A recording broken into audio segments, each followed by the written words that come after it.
Hello everyone! Today we're going to be terraforming the desert. Now this might seem like kind of a useless task to a lot of you, but in reality the desert is a lot of empty space that if you can find a way to utilize, actually adds a lot to the game and you could really benefit from it. Unfortunately, to get to the desert you have to have unlocked the bus, and you have to wait for Pam. She takes her time to get here every day. So we're going to be cheaters and just not wait. Now if you haven't seen the desert before, this is it. It looks like a desert. There's sand, there's cactuses, there's a bus, there's coconuts. But the keenly observant of you out there might notice it's a lot of empty space. There's nothing really here. You pick up coconuts, you can actually chop down these trees. Yes, that's a thing. But that is little benefit. That's just wood and sap. We want more trees. And turns out we can plant more trees. Now, unfortunately, you can't plant any of these kind of trees, cherry saplings, any kind of saplings. That would be really cool if you could. Maybe someone can figure out a way to do so. If you do, let me know. That would be awesome. Nope, the trees I'm talking about are pine trees, maple trees, and oak trees. So if you want to do this for yourself, you're going to have to save all the pine cones, maple seeds, and acorns you get from clearing your field. And you should probably do this anyway. These are good things to hold on to for occasions just like this. They're not really worth anything to sell. You could make field snacks out of them, but chances are you're not going to need that many field snacks, so just hold on to these things. So now it's just a matter of figuring out the best way to lay these all out. As I scan around the desert, I think I'm just going to do simple rows north-south like I normally do, nothing too crazy or intricate. I just want to see roughly how many trees I can fit in here and then what else I can do with them from there. And I'm simply just going to alternate rows. I'm going to start with a row of pine cones, which are going to make pine trees, see if I can plant a row straight up, skip over, then start on maple trees. Okay, you can't plant there, can't plant there, you can't plant there. Okay, I remember now. You need to hoe the ground before you plant. That makes this idea a lot more work. So that's awesome. I'll see you in like an hour. You know what? Instead of endlessly hoeing row after row, I'm going to use bombs. Player speed 10, mega bombs. This should actually hoe most of it for me. I might have to fill in a few spaces afterwards, but this will be the fastest way of doing it. I did actually just replace my tractor, but for some reason I can't summon it to the desert right now, so bombs it is. Tractor is always the first choice. And obviously, using the bombs is going to eliminate any of the palm trees that were down on this level, but that's okay because they were just going to be in the way anyway. All they give you is wood. It's actually going to be more efficient to remove them and add my own trees. One of the first things I can't help but notice is a lot of the spaces in the desert are unhoeable, and that means I can't plant any trees there. But I might be able to put something else in those spaces, with the exception of these two, which I think I just missed, because bombs aren't super reliable.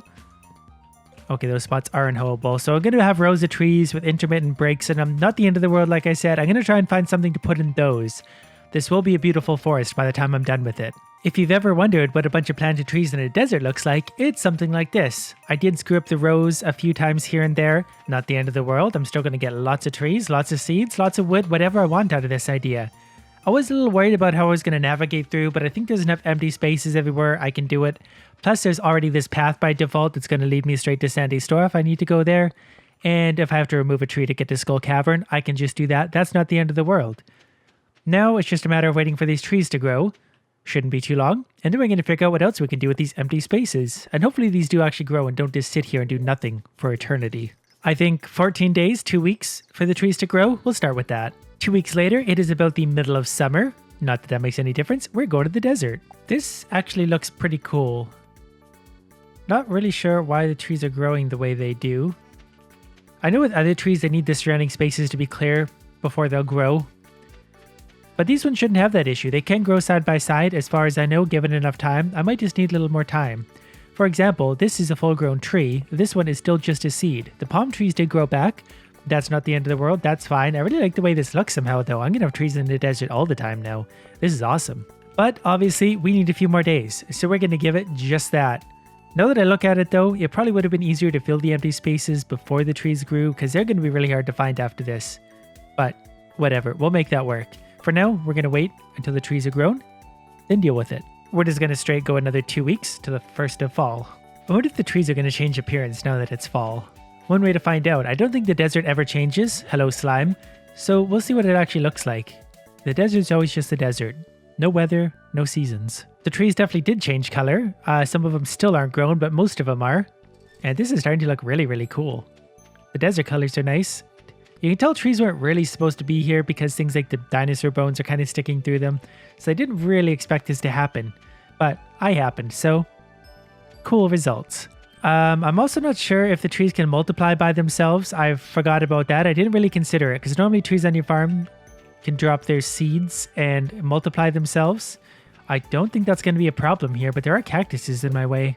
I don't think I can do anything about the cactuses. I'm just going to have to work around them. And this is actually going to turn into a bigger maze than I thought because I can't really see through the rows of trees. I would say they can't multiply themselves here though, because I would be seeing seeds already. There's been enough row-grown trees that would be an issue. All right, I'm going to give it a few more weeks because the trees aren't all grown yet. Another 2 weeks should about do it. Did I say 2 weeks? I meant a full month. Let's skip right to winter to see if that does anything too. First to winter, and I would go to the desert, but I'm blocked in. I'm captive in my own house because of this stupid child that I just can't get rid of. Actually, with the latest update, I probably can get rid of this thing. But for now, it can play with this toy. Ah, so in winter, it turns into winter trees in the desert. This doesn't make sense at all. I'm not sure these trees are actually going to grow. They might just have some issue limiting them. I suspect that's the case because they've been here for months now and haven't grown past their sapling stage.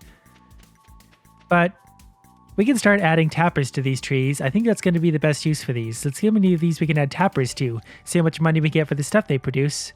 And then see what's next after that. I definitely screwed up the seeds in some areas. Though maybe not. Those two do look similar. Anyways, I'm going to need a lot of tappers for this. But this could actually make some pretty decent money. I've just now realized how badly this idea sucks because the tappers don't stack. So I've got to spawn 12 of them in at a time, place 12, spawn another 12, place another 12. And you could probably see how this is going to get really time consuming really quick.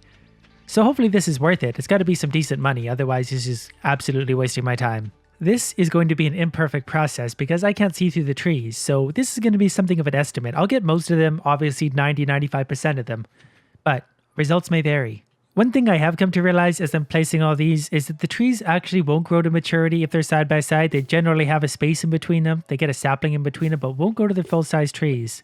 I'm pretty sure they can on your farm as long as they're given enough time. These might be the same, but that just means if you're doing this, you don't need to plant trees absolutely side by side. That will give you a little more room to maneuver too, because it gets annoying trying to weave in between all these trees. Virtually all the trees south of the road now have tappers on them. Might have missed a few, like I said, don't really care. That wasn't actually as painful as I thought it was going to be, but now I got to do the top half, which I think is maybe smaller.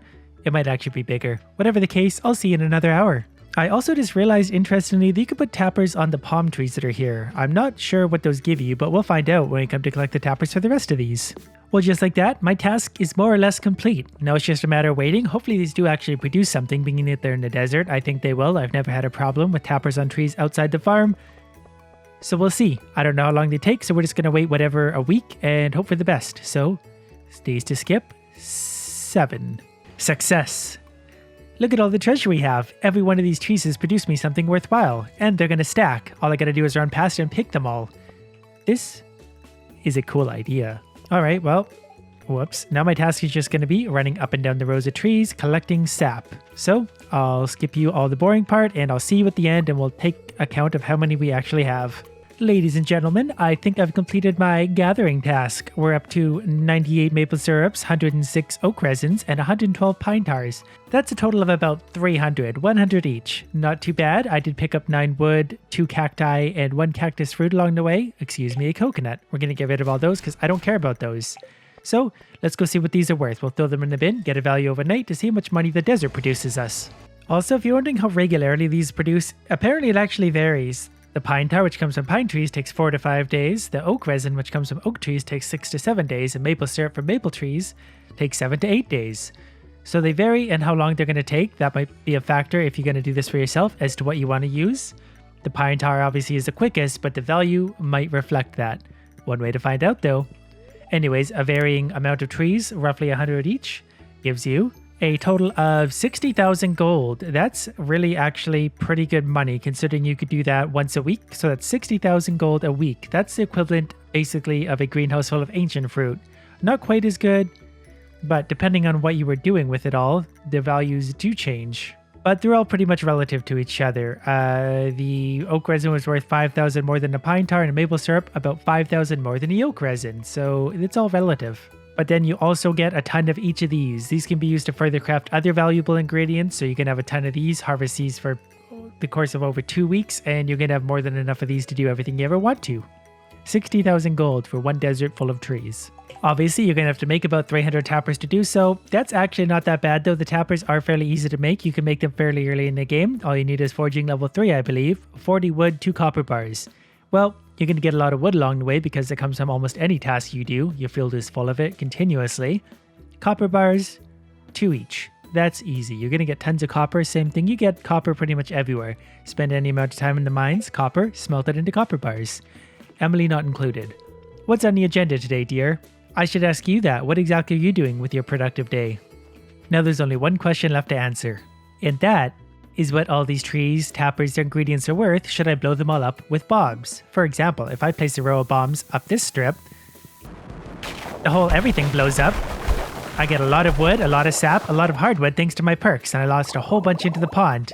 But basically, I'm going to undo all my hard work and blow up every single tree here just to see what the value of it is. I do also have on 2 large magnet rings to stop as much of this stuff from falling into ponds as I can. I almost always have the magnet rings on because it makes gathering all this stuff so much easier. It's kind of fun to watch, isn't it? That was surprisingly fun to do. No more trees anywhere to be found. A little bit of sap here and there. If you're wondering all the crap I got from that, whole bunch of stacks of wood, stacks of sap, only a few pine cones, maple seeds back. Thought it would get more than that. That's kind of surprising. But let's go throw this in a bin and see what that value is worth. By the way, I'm going to go ahead and speculate that it's not worth it to blow up your trees. Leave the tappers on them because it takes a lot of work to get to that point. And I doubt this is going to be worth more than 60,000 gold, which you'll get every week with the tappers. Everything in the bin. The tappers obviously got destroyed along the way. I probably wouldn't have sold them anyway because it's too annoying to have them stack up a billion times over. I could have moved a shipping box into the desert, but again, just too much work. I just can't be bothered. All right, well, thank you, Meteorite, for delaying this result just a little bit more. Appreciate that. So the total value, yeah, 4,300 gold from that, 25,000 gold to clear out the whole thing when you get 60,000 a week from the tappers. That was obviously all this in wood. This is with the wood lumberjack perk, whatever it's called, to get me extra money for wood. Definitely not worth it to clear it out. So if you're going to do it, leave the tappers on there. You'll get infinitely more money. Wow, these kids get more annoying every single day, I swear. Well, that's another stupid idea in the books. Any more of those out there, do let me know. I'll be happy to make them. I'll be unhappy to make them, but I will like the result. So keep it up with the good ideas, video ideas, whatever. Thanks, bye.